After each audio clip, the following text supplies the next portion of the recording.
An author, she is a healer, she is a beloved member of this community, and I'm pretty sure she's going to leave us charmed. Welcome, Reverend Susyn Reeve.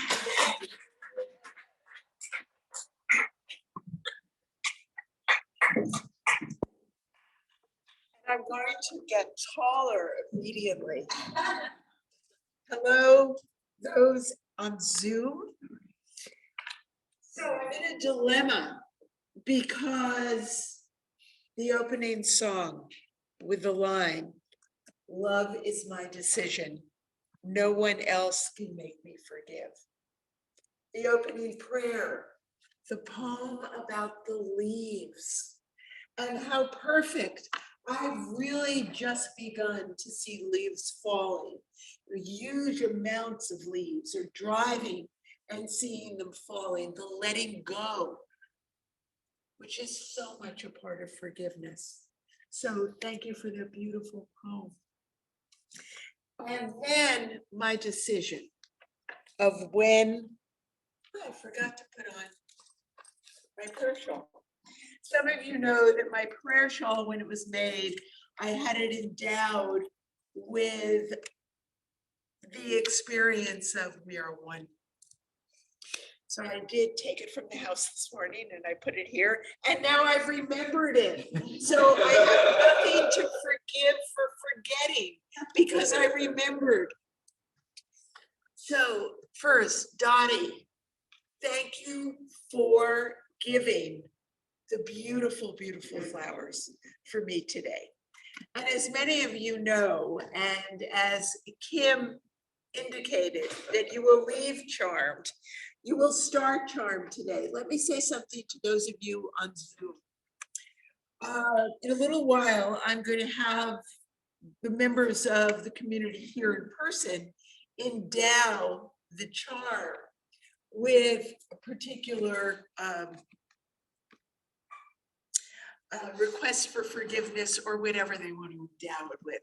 So I encourage you, as these get passed out, that you grab hold of something. It may be a charm I've given before. It may be a pencil nearby. It may be something, a ring that you're wearing.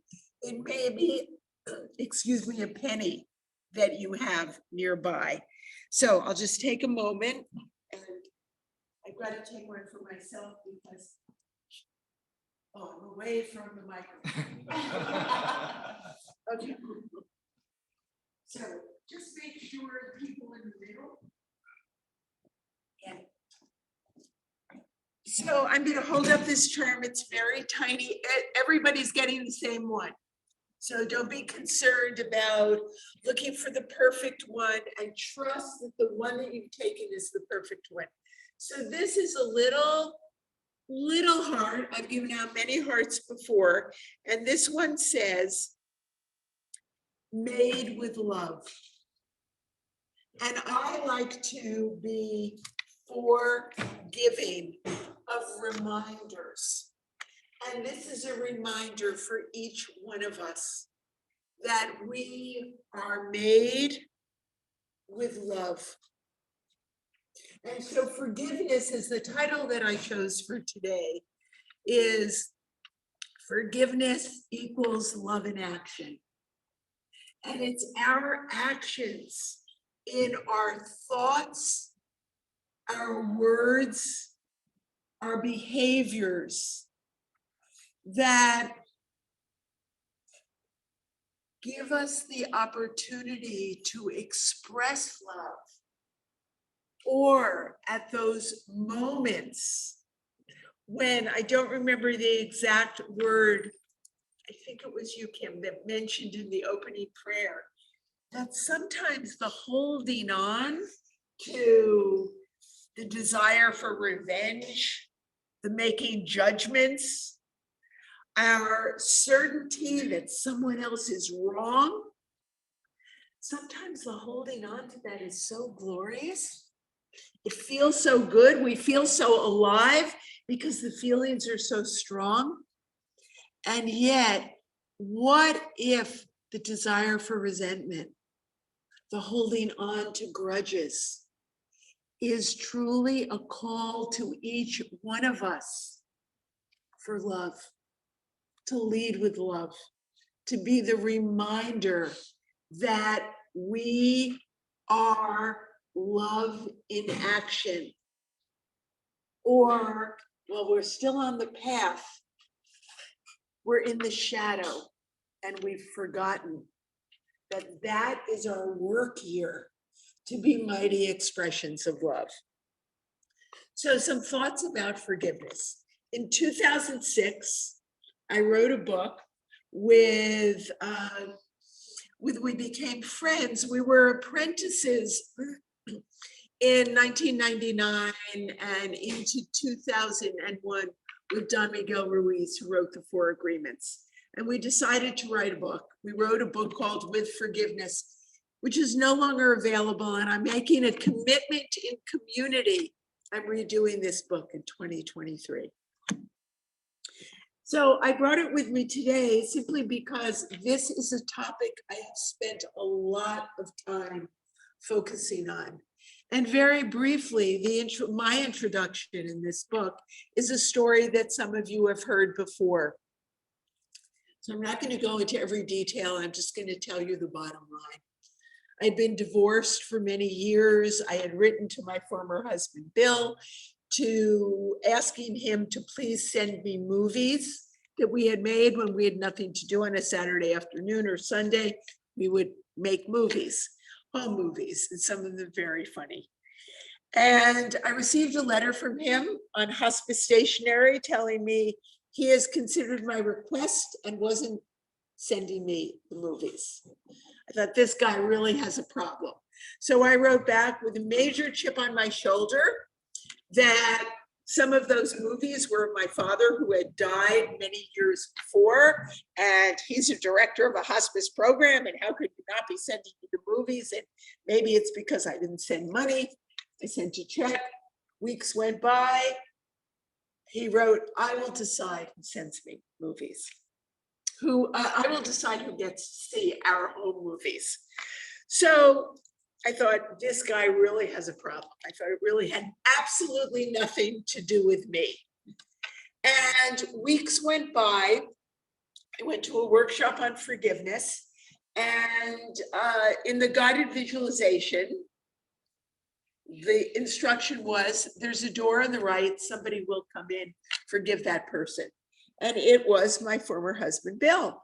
And so in the visualization, he's standing opposite me. We're gazing at one another. We greet one another. And I start forgiving him. I forgive him for having an affair. I forgive him for not being available when my dad was dying. Various things like that. But I hear another voice. I heard this little heart inside of me. And the voice of the heart was, I forgive you for loving me. Whoa, I'm going to remember that one.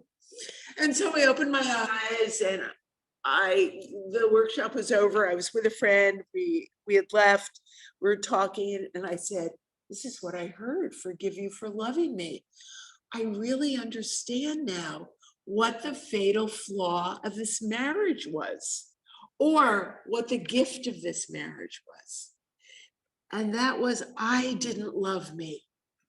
So how could I truly receive in any sustained way the love of someone else? And so, as most of you know, this is really what my work focuses on. Being mighty expressions of love in the world, starting with our relationship with ourselves. And so, in terms of forgiveness, we really need to be clear about what we are forgiving, whether it's in ourselves or another person or circumstance or group. What we are initially forgiving is our ignorance of remembering that we are one. It's greater than even the act, but we're forgiving someone The someone is often ourselves, for forgetting that we are made with love, for forgetting to be compassionate. And often it's ourselves who we have to forgive ourselves for not knowing better at the time, for doing the best we could based on the programming, the domestication, the beliefs that run us. And more often than not, what we are forgiving is our attachment to the grudge. You know, in some ways, it's almost not even the act anymore. It's that attachment to the grudge, which sometimes is as light as a gossamer thread, and other times it's like a mesh metal cable that is attached from our bodies, drawing energy from us, blocking our capacity to be loving to the person, which may be ourselves, to someone else, or to a circumstance. So what I'd like to do in the time that we have together, as you hold your charm, and it doesn't have to be bigger than this to have the reminder that we are love. And that I take you through a brief guided visualization to let go. Just as the leaves dance to the ground in the wind and decompose and become food for the earth, so new growth can occur. So I invite you to gently close your eyes or simply have a soft focus. And take a breath or two, aware that you are in the present moment. And the present moment is always your greatest point of power. And using the full resources of your imagination, see about a foot or 2 feet before you, either a person, maybe you, or a circumstance that you are ready to forgive. And just notice, become aware, and trust what comes up rather than using your head to decide what it should be. Trust the wisdom of your heart. And now notice the attachment from your body to this person or circumstance. And notice what the attachment looks like. Is it a thin gossamer thread? Is it a string? A rope? A metal mesh cable? Or is it like a spider web that might be sticking all over you? And simply notice. Notice the attachment. And now see, just next to your dominant hand, the perfect utensil, the perfect tool to cut that attachment. And reach for it. And as close to your body as possible, cut that attachment. And if you have to do it more than once, or if you have to use all your strength, that's fine. Simply cut the attachment as close to your body as possible. And now see the person, the group, the circumstance, as though it's a helium balloon with the string of attachment no longer connected to your body.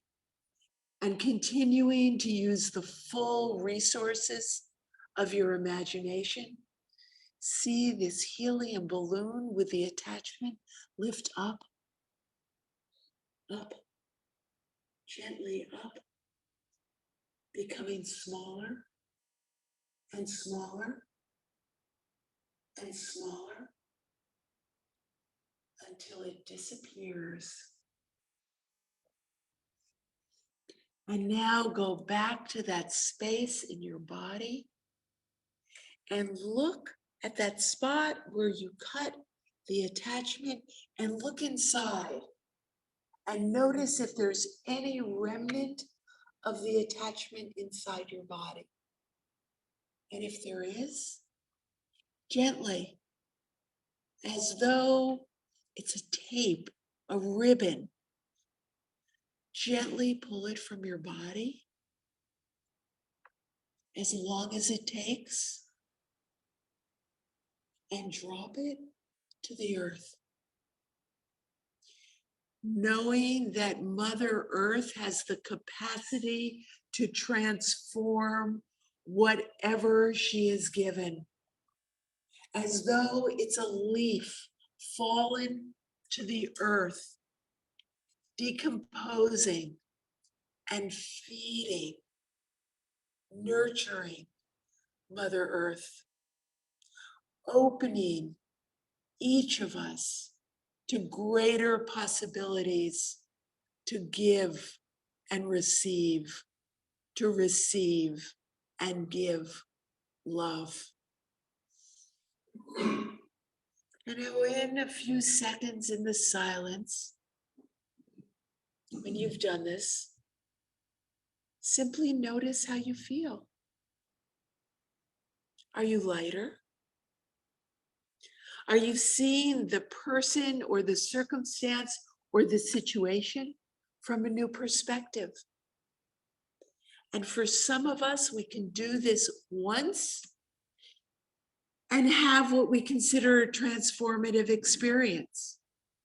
Or sometimes we have to repeat it over and over and over and over again. And that's absolutely fine. Because when we own that we are made with love, the opportunities to deepen and expand our capacity to be, give, and receive love are forever available. So some of you may have your eyes open, some of you may have your eyes closed. Either way, take your charm or your object on Zoom and breathe into this charm, an enchantment, a prayer of the quality or qualities that you choose to remember so you can be forgiving love. And when you're done, gently open your eyes.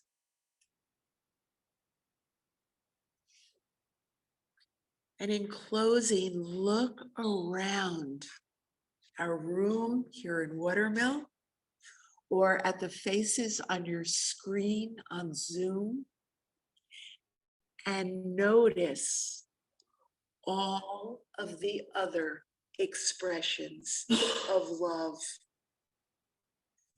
Notice the support that you have truly at each and every moment to be forgiving, whatever quality, whatever expression of love you choose. I'm going to end with a brief story. You may open your eyes or keep your eyes closed. So in 2006, when we wrote this book, we started forgiveness groups twice a month. It was phone calls then. There was not Zoom in 2006 or anything like that. And I leave one, I think it was a Thursday of the month. Sherry would lead it a different Thursday of the month. And one of the Thursdays that I was leading, at the beginning of the session, a woman, I would ask if there was a particular forgiveness challenge someone had, and a woman, however you notice then people raising their hand. And she said she was furious with her former husband, that once again, he did the same thing that he did when they were married in relation to their kids. And I listened to the story, and my first question to her was, how long have you been divorced? And her answer was 23 years. So first of all, her husband was doing what he had done for years. So really the change had to happen within her. He was being who he is. And I said to her, it's really not about him anymore. You've been holding on to this for 23 years. Start by forgiving yourself for holding on for so long.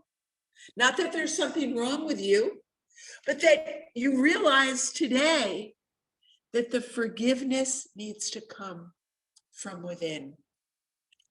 So I encourage you this week and in the weeks to come, as long as you have this charm, whenever you notice it, stop and take a moment. Remember the quality or qualities, and more important than that, remember that you are made with love. And now we get to hear a mighty expression of love through Keelan's instrument, through his magnificent voice.